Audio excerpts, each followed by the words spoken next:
It was a very visceral gut feeling to get into it. I went to a party. Someone was setting up a 5-sided copper pyramid. I spent just a few seconds inside it, and it was like somebody threw a switch for me, and I was like, oh, I have to get into this. And it was a moment of complete, spontaneous, inarticulate knowing that this was very, very important, and I had to embrace it with everything I had. When we use the golden ratio, when we use the Platonic solids like this one, the icosahedron, when we work with perfect circles, and reflect on them, and in some sense assimilate them, we can bring equilibrium and balance and even purification to our own forms. In fact, there's a relationship between balance and purity. And if you can bring balance to an imbalanced system, you can force out impurities or cause the system to detoxify.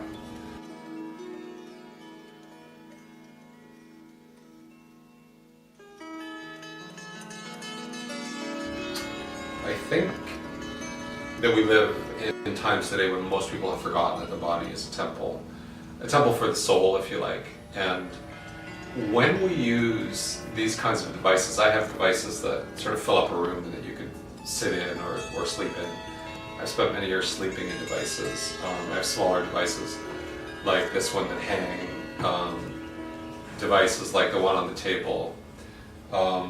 They all create temple-like fields that remind you, and remind your body, I want to say, that it is a temple.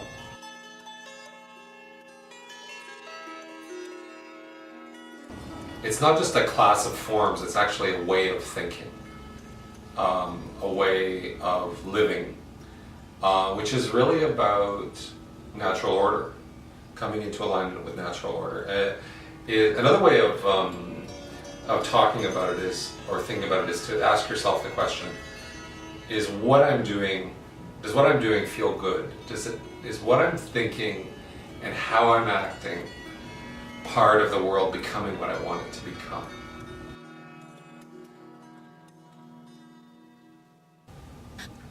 So the use of sacred geometry devices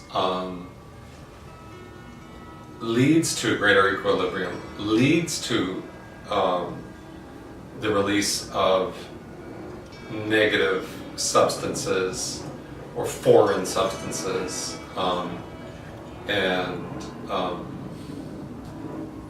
a renewal of experience, an evolution of experience, an evolution of consciousness.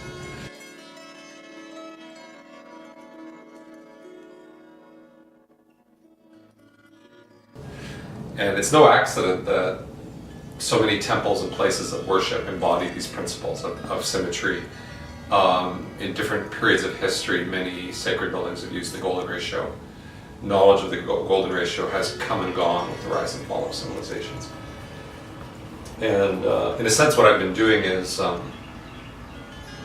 building miniature portable temples.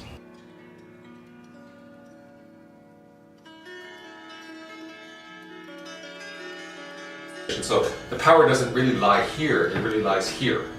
And this is an intermediate device. It's a way of facilitating our relationship with universal order. Have this uncanny way of focusing or amplifying our perception of cosmic order, of the universal principles, and focalizing them or focusing them on our person. And specifically, there's a principle of resonance where universal principles of order move like light through the devices as lenses and become focused on our own forms and raise the level of energy in our forms, raise the clarity of perception, raise the level of internal integration, accelerate detoxification, and facilitate evolution.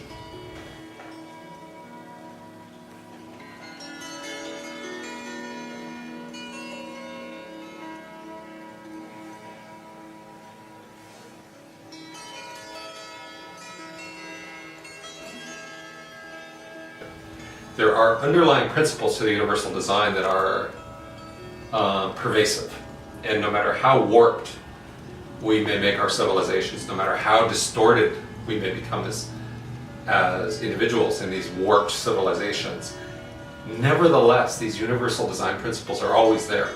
It's a foundation. And by using sacred geometry, it's one way among different ways that we can remember where we come from, go back to where we come from, perceive the majesty and the beauty of the universal order, remember our belonging to the universal order, and reconnect with our sense of purpose and destiny.